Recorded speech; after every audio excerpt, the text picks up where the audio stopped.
우리 하나님 말씀은 사도행전 16장 14절부터 15절입니다.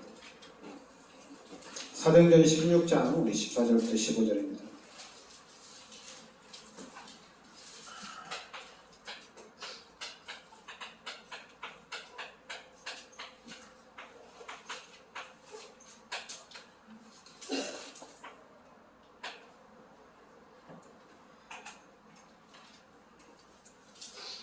우리 같이 합독하겠습니다.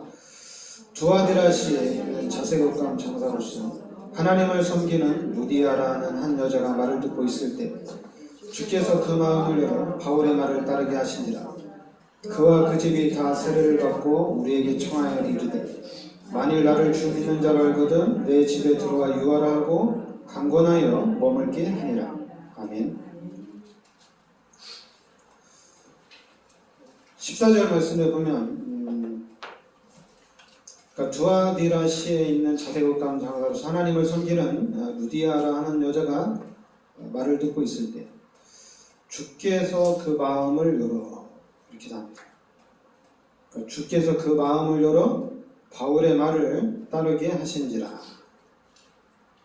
그러니까 하나님께서 루디아의 마음의 문을 열어서 바울의 말을 따르게 했다 이렇게 나옵니다. 그래서 그와 그 집이 다 세례를 받고 그리고 이제 우리에게 청하이르되 만일 나를 주 믿는 자로 알거든 내 집에 들어와 유하라 하고 강권하여 머물게 하니라. 그러니까 이제 우리가 전도를 해 나가는 데 있어서 오늘 말씀대로 하나님께서 예비하신 하나님께서 준비하신 사람을 찾으면 된다는 얘기입니다.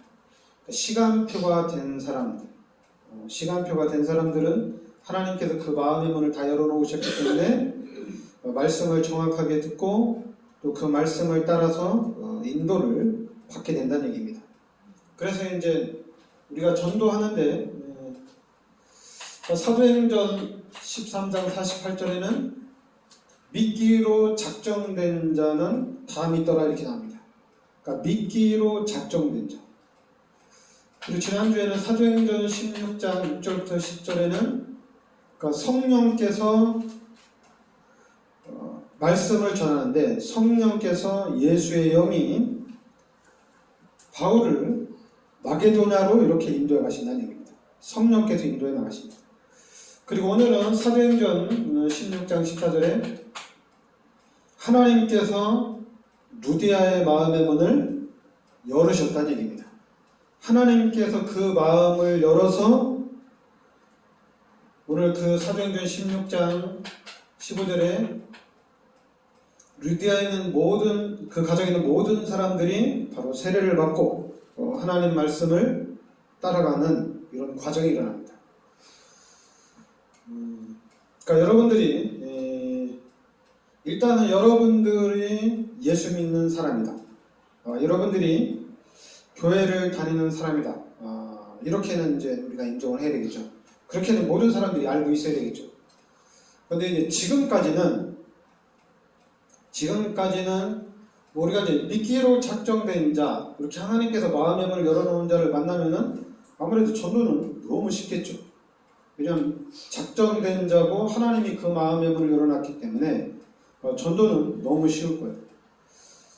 그런데 이제 지금까지 이렇게 지금도 우리 다락방도 전도운동 집중적으로 하는데 그리고 이제 한국교회도 전도운동 많이 하는데 좀 한마디로 이렇게 할 때는 한국교회가 되게 부흥이 일어났는데 근데 지금은 이제 전도가 오히려 이제 교회가 계속적으로 감소되어지는 그런 현상이 나타났죠. 그러면 지금 이 시대에 우리는 어떻게 되냐면은 요 말씀을 여러분들이 딱 잡으셔야 됩니다. 이렇게 믿기로 작정된 자, 하나님께서 마음의 문을 열어놓은 사람, 이 사람들을 그냥 찾으면 돼요. 그러니까 오늘 하나님께서 예비된 영혼이 누굴까? 또 오늘 이런 만남 속에서 구원받을 사람이 누굴까? 찾으면 돼요. 찾아서 말씀을 전하면 됩니다. 우리가 설명을 해서 또 이제 내가 잘해서 예수를 믿게 되면은 그거는 이제 종교 생활이 될 수가 있어요. 그건 이제 종교죠. 왜냐하면 내가 하는 얘기를 듣고 그리고 나를 보고 그 사람이 교회를 왔기 때문에 일단은 종교 생활이 될 수가 있습니다. 그런데 나하고 상관없이 내가 말하는 거하고 상관없이 그냥 예수 믿자. 그냥 우리 교회 가자. 예수 믿으면 이제 하나님을 만나고 이제 하나님이 함께하는 삶을 살 수가 있다. 이렇게 이제 간단하게 얘기했는데도 그러면 여러 가지 종류가 나올 수 있는데 하여튼 전도는 하나님께서 예비하신 거기 때문에 쉽다는 얘기죠. 근데 만약에 하나님 말씀대로 하면 쉬운데 우리가 막상 현장에 가서 하는데 막상 현장에 하는데 이게 이제 안 된다는 거예요. 그리고 또 잘 안 듣고 그렇다고 해서 그러면은 사람들이 들을 수 있도록 우리가 방법을 쓴다든가 아니면 그 사람이 또 교회로 나올 수 있도록 우리가 또 뭘 잘 한다면은 그렇게 해서 된다면은 뭐 이제 예비된 사람도 그 과정 속에서 들어올 수 있고 또 이제 종교 생활하는 사람도 그 속에서 올 수가 있겠죠.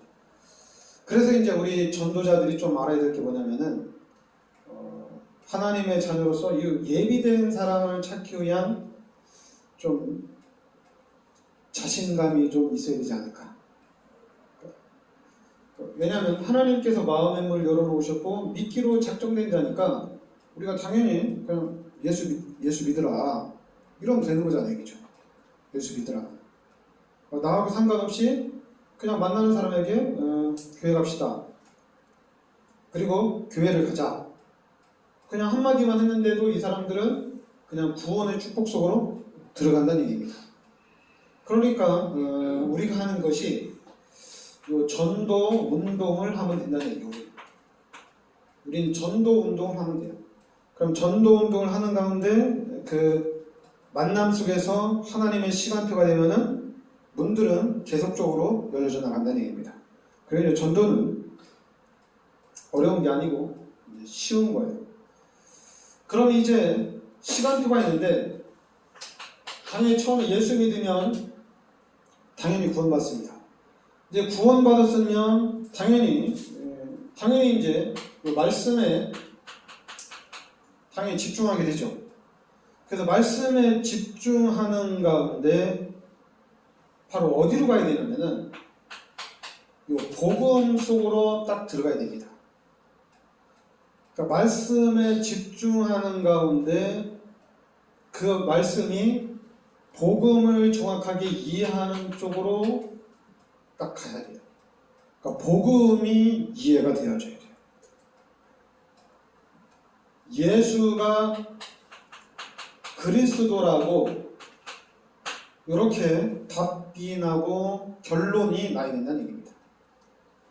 당연히 이제 예수님이 나를 구원해 주셨기 때문에 예수님이 나의 모든 죄를 십자가에 대속해 주셨기 때문에 그 열심을 가지고 이제 신앙생활을 하는 거거든요. 이 은혜를 가지고 신앙생활에 집중을 하는 겁니다. 그러면서 말씀을 듣는 가운데 이제 우리가 깨달아지는 거예요. 마태복음 16장 16절에 베드로가 고백한 것처럼 바로 예수님이 그리스도입니다. 이렇게 고백이 되는 겁니다. 그래서 이 예수가 그리스도라는 것이 우리의 언약으로 딱 잡혀야 된다는 얘기입니다. 그러니까 예수가 그리스도라는 언약을 잡고 난 다음에 보니까 실제적으로 이제 보니까 현장을 보니까 이 사단은 예수가 그리스도인 것을 계속 부인한다는 얘기예요. 심지어 여러분들이 이제 그리스도를 여러분들이 언약으로 잡고 이제 설교를 또 들어보면 알아요. 설교를 들어보면은 진짜 저 설교가 예수가 그리스도라고 좀 말하는가 아니면은 설교가 어디로 올라가냐면은 마태복음 16장 13절부터 15절입니다. 이 설교가 율법주의냐 박애주의냐 신비주의냐 이것도 나와요. 그러니까 설교가 이렇게 율법주의, 신비주의, 박애주의로 갈 것이냐 아니면 말씀이 예수는 그리스도로 갈 거냐, 이게 답이 나온다는 얘기입니다. 그리고 이제 메시지가, 그러니까 여러분들이 그리스도를 정확하게 붙잡고 그리스도의 맛을 딱 보게 되면은 여러분들은 다른 메시지는 원하지 않아요. 예수가 그리스도인 것만 원합니다. 희한해요. 이게 왜 그런지, 그러니까 이 부분에 대한 맛을 알기 때문에 그래요. 그리스도가 누군지 알기 때문에 그리스도만 듣기를 원한다는 얘기입니다. 그런데 희한하게 그리스도를 잡았다고 하는 사람들이 어떻게 얘기하냐면은, 그리스도를 이해했으면은 이제 뭐 기도도 해야 되고, 그리고 이제 전도도 해야 되고, 그리고 또 이제 교회 생활도 해야 되고, 그리고 이제 또 이제 여러분들이 이제 또 사회생활을 해야 되고, 그러니까 많은 부분 이것저것을 다 가르친다는 얘기입니다. 희한하게. 그런데 그리스도를 잡는 순간에 모든 것이 이제 시작이 되는데 완벽하다는 얘기예요. 그러니까 여러분들이 그리스도를 깨닫는 순간에 그리스도 안에서 이제는 완벽한 삶이 된다는 얘기입니다. 그래서 여러분들이 그리스도를 정확하게 잡으면은 당연히 그 다음에는 우리는 이제 제자의 축복을 누리는 거예요. 왜냐하면 이제 솔직히 구원받고 난 다음에도 당연히 제자의 축복을 가길 원하거든요. 구원받고 난 다음에도 내가 이제 예수님이 원하는 일이라면 나 뭐든지 다 하겠다. 예수님이 나의 모든 죄를 십자가에 대속해 주셨는데 나를 대신해서 지옥까지 갔다 오셨는데 그럼 내가 예수님을 위해서 뭘 못하겠느냐. 다 하려고 합니다. 하나님이 원하는 일은 다 하려고 그래요. 그런데 이제는 요때는 이제 기복이 좀 있어요. 그리고 방황도 합니다. 근데 복음을 정확하게 깨달으면은 이제 달라져요.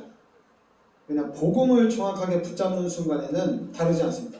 이제는 완전한 제자로서의 삶을 살아가는. 그래서 이제 내 인생은, 내 삶은 전도와 선교 속에 딱 들어가는 겁니다. 전도와 선교를 위한 삶을 살아가는 겁니다. 그런데 이제 여러분들이 전도와 선교를 위한 삶을 살아가는데 사람들이 그럴 수 있어요. 나도 이제 제자다. 그러니까 이제 제자니까 이제 제자로서 준비하고 난 이제 전도자로 이제 선교사로 난 살아가야 되겠다. 그게 아니에요. 요 제자는 오늘 전도 대상자가 누구냐 이겁니다. 오늘. 그리고 기도하면서 당연히 선교는 못 가지만은 하나님 세계 현장에 선교사들을 위해서 기도하게 되고, 그러니까 오늘 아니면 내일 전도 대상자 이렇게 그냥 딱 바뀌게 돼 있어요. 근데 잠깐만 사람들은 준비해서 하겠다. 그리고 또 만들어 놓고 전도하자. 이렇게 나오거든요. 그거는 이제 옛날식이에요. 변화가 없는 거예요. 그러니까 여러분들이 제자라면은 오늘 누굴 전도할까?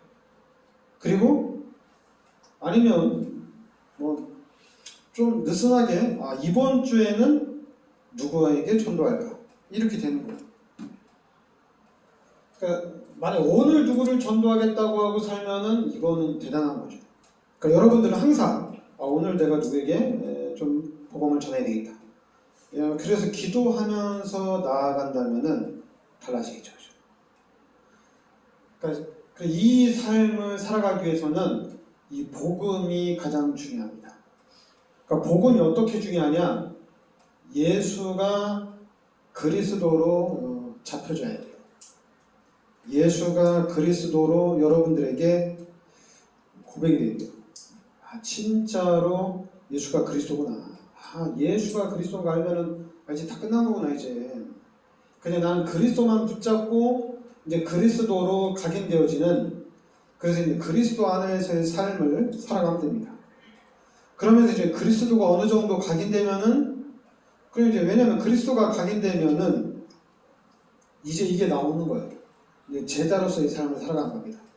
어떤 선택의 어떤 기로가 있을 때도 어떤 뭐 좌로나 우로나 이런 그런 있을 때도 흔들리지 않아요. 딱 이 부분으로 간다는 얘기입니다. 치우치지 않는다는 얘기입니다. 그리고 만약에 우리가 그리스도 붙잡고 가는데 당연히 문제나 사건이나 사탄이 공격할 수도 있겠죠. 그리고 공격한다 하더라도 전도와 선교는 막을 수가 없어요.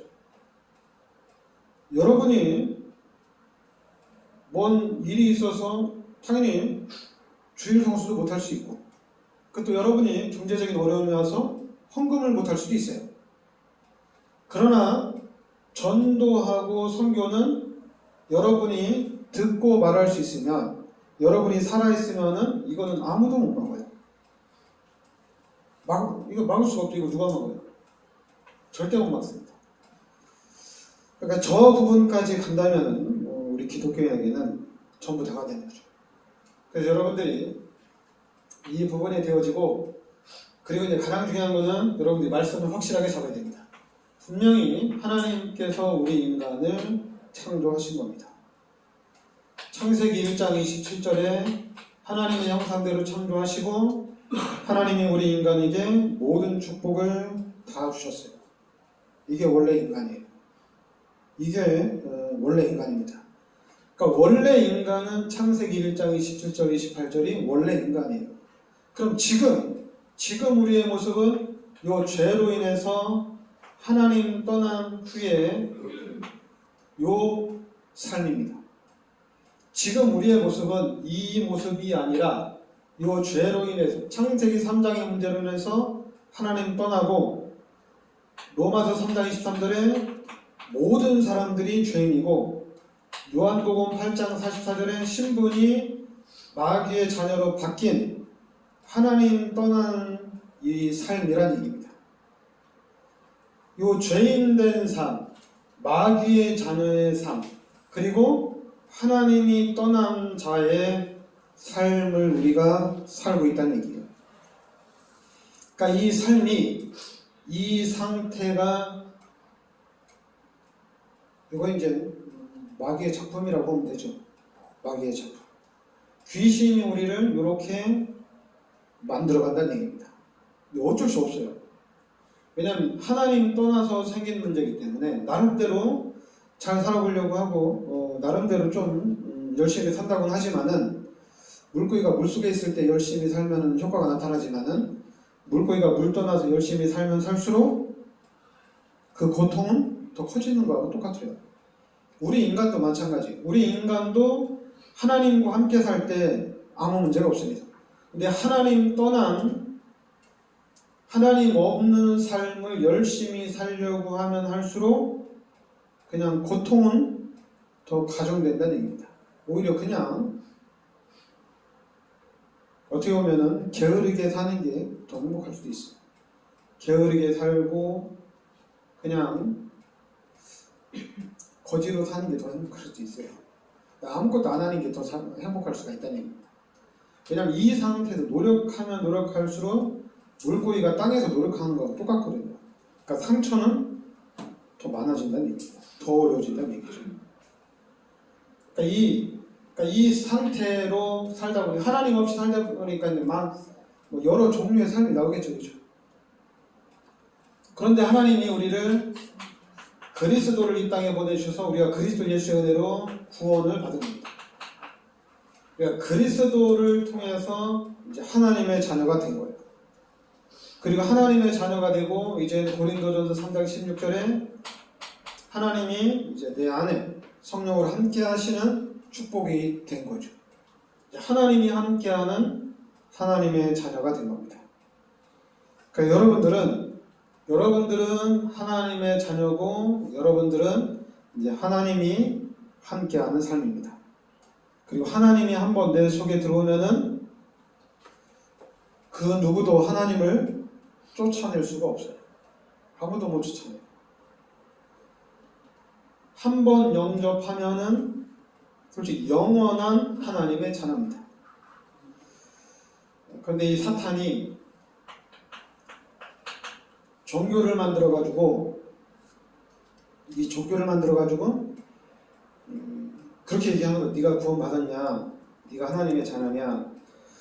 네가 하나님의 자녀인데 왜 그렇게 사냐? 네가 구원받았는데 왜 삶이 이러냐? 이렇게 이제 비판하고 정죄하게 되죠. 근데 그게 구원받은 사람끼리 비판하고 정죄할 일은 아닌데, 근데 이제 종교가 들어오면서 그런 현상이 나타났어요. 여러분, 종교는 안 하면은 저주받는 거예요. 종교는 게을리하면은 축복을 받을 수가 없어요. 그리고 심지어 종교 생활은 잘못하면 구원도 못 받게 만들어 놨어요. 이게 종교예요. 그래서 예수 믿는 사람들이 신앙생활이 제대로 안 되면은 나 구원 못 받았나? 이렇게까지 생각을 해요. 나 이제는 죄인인가? 이렇게까지 생각합니다. 아니, 하나님이 예수님을 이 땅에 보내주셔가지고 나의 모든 문제를 다 해결해 주시고 이제 내가 예수 그리스도를 영접하고 이제 하나님이 나와 함께 하시는데, 이게 신앙생활을 하면 할수록 신앙이 성장해 나가야 되잖아요. 그렇죠? 신앙생활을 하면 할수록 임마누엘을 더 누려야 되잖아요. 하나님의 능력을 더 누려야 되는데 우리의 신앙생활이 어떻게 가냐면은 자꾸만 종교생활로 이렇게 가는 거예요. 그러니까 종교생활로 가다 보니까 당연히 종교는 귀신이 만들어 놓은 이단이나 우상한테는 엄청난 힘이 됩니다. 그러나 기독교는 종교가 되는 순간에 힘이 하나도 없어져요. 힘이 없어져 버려요. 기독교가 왜 힘이 없느냐? 종교가 되기 때문에 그래요.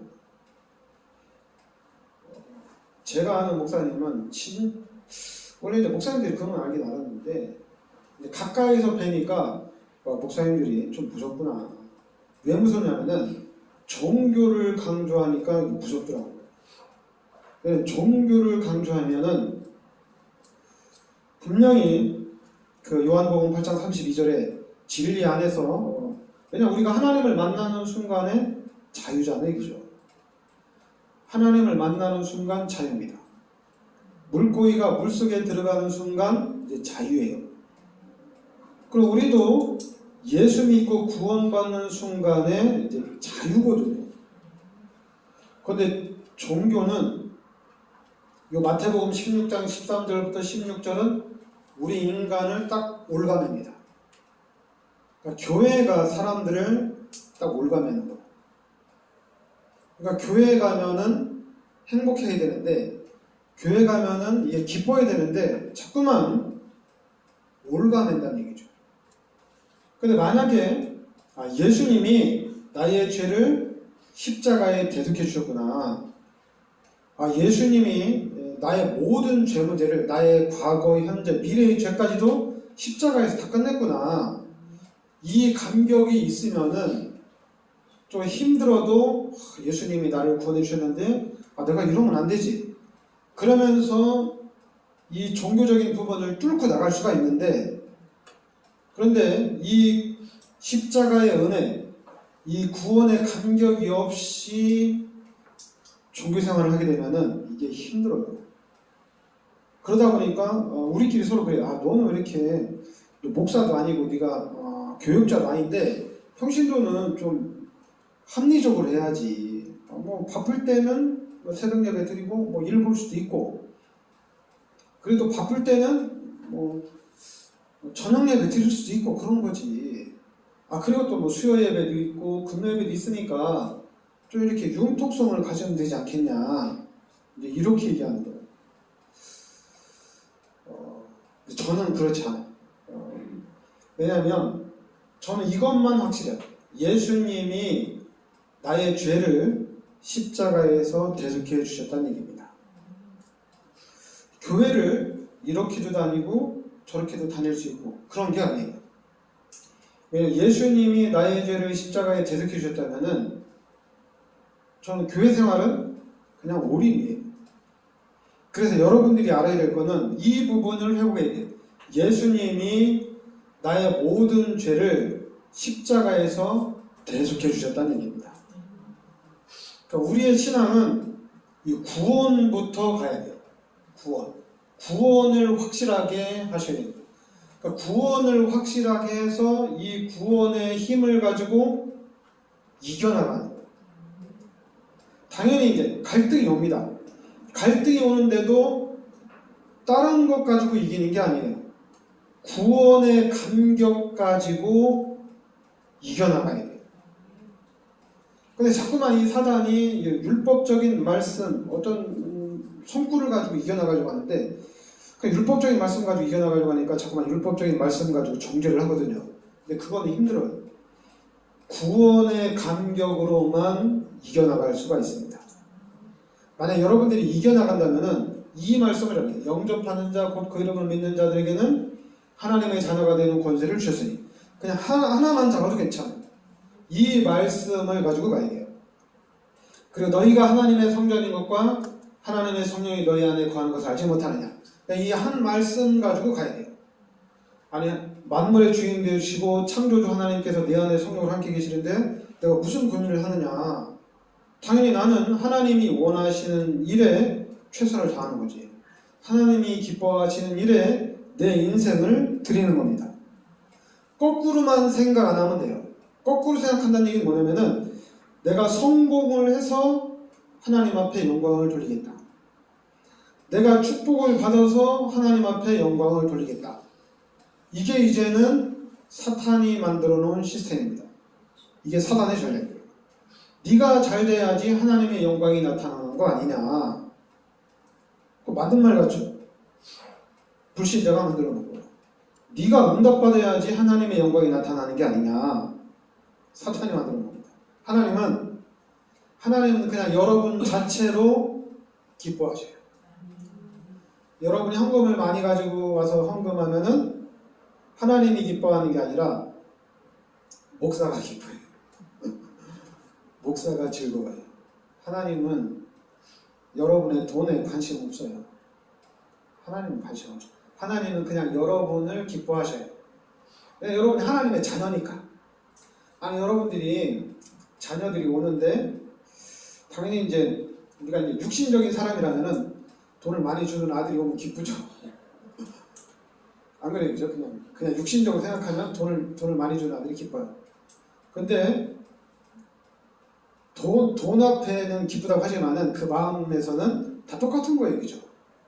모든 자녀가 다 똑같아요. 우리는 좀 인간이니까 그럴 수도 있죠. 돈 많이 주면은 너는 참 기쁘고, 돈 좀 주면 이건 얘는 별로고. 우리는 인간이니까 그럴 수 있는데 하나님은 인간이 아니잖아요. 그죠? 하나님은 그냥 여러분 자체로 하나님은 기뻐하십니다. 그러니까 여러분들은 하나님의 자녀예요. 그죠? 하나님의 자녀예요. 이게 너무나도 중요해요. 다른 마귀 자녀가 아니라, 죄인이 아니라 여러분들은 하나님의 자녀고, 또 여러분들에게는 하나님이 함께 하신다는 얘기입니다. 그러면 내가 이제는 하나님 앞에 영광을 돌려야 되겠다. 내가 이제 하나님 앞에 쓰임 받아야 되겠다. 그러면은 다른 거 하지 마세요. 요한복음 14장 14절에 여러분의 이 말씀이 좀 각인이 돼야 되는데, 내 이름으로 무엇이든지 내게 구하라. 그리하면 내가 시험하리라. 제가 다른 말씀도 많은데 다른 말씀을 할 수가 없어요. 왜냐하면 여러분에게 좀 기도하면은 내 이름으로 무엇이든지 내게 구하라. 그리하면 내가 시험하리라. 여러분 머릿속에 이 말씀이 딱 각인이 되면 솔직히 이 말씀이 능력이거든요. 그러니까 여러분이 이 말씀이 각인돼서 무슨 일만 생기면 하나님 말씀에 기도하라. 그럼 하나님이 시행한다고 그랬지. 그래서 여러분이 기도하게 되거든요. 진짜 여러분의 삶은 기도 속으로 들어가야 돼요. 그래서 진짜 우리 교회는 기도하는 교회가 돼야 돼요. 다른 거 다 필요 없어요. 기도하는 교회. 기도하는 사람을 통해서 교회가 움직여야 됩니다. 돈 가진 사람 중심으로 교회가 움직이면 안 돼요. 큰일 나요. 그럼 돈에 좌우됩니다, 교회가. 그런데 기도하는 교회가 되면은 이 교회는 성령 충만한 교회, 이 교회는 은혜 충만한 교회. 이 달라지는 거죠. 진짜 하나님이 역사하는 교회가 되는 거예요. 여러분 기도하시기 바랍니다. 이번 한 주간 동안에도 여러분들이 기도하세요. 그렇죠? 기도가 안 되면 찬양을 하세요. 찬양은 다 기도니까 찬양을 하시기 바랍니다. 그리고 기도가 되면은 기도하시고, 기도가 안 되면은 찬송가라도 하세요. 찬송가를 부를 수 있잖아요. 그죠? 기도하다가 막 딴 생각 나고 막 집중이 안 될 수도 있잖아요. 그러면 그냥 찬송가 펴놓고 그냥 계속 찬양하면 되잖아요. 그럼 찬양하는 가운데 그 찬양 가사가 다 기도거든요. 그래서 여러분이 진짜 기도에 승리하고, 그리고 우리 교회가 기도하는 교회, 이 시대를 살리는 그 모델적인 응답을 우리가 누렸으면 좋겠습니다. 기도합시다. 하나님 은혜를 감사드립니다. 하나님께서 이 복음의 비밀 속으로 우리를 인도하여 주시니 감사드립니다. 예수가 그리스도라고 베드로가 고백한 것처럼 우리도 예수가 그리스도라고 고백하게 하여 주시옵소서. 그리고 살아계신 하나님이 성령으로 우리 마음속에 함께 하시는 것을 알게 하여 주시옵소서. 그래서 우리의 삶이 이제는 그리스도의 언약을 붙잡고 전도와 선교의 삶이 되게 하여 주시옵소서. 예수 그리스도의 이름으로 기도합나이다. 아멘.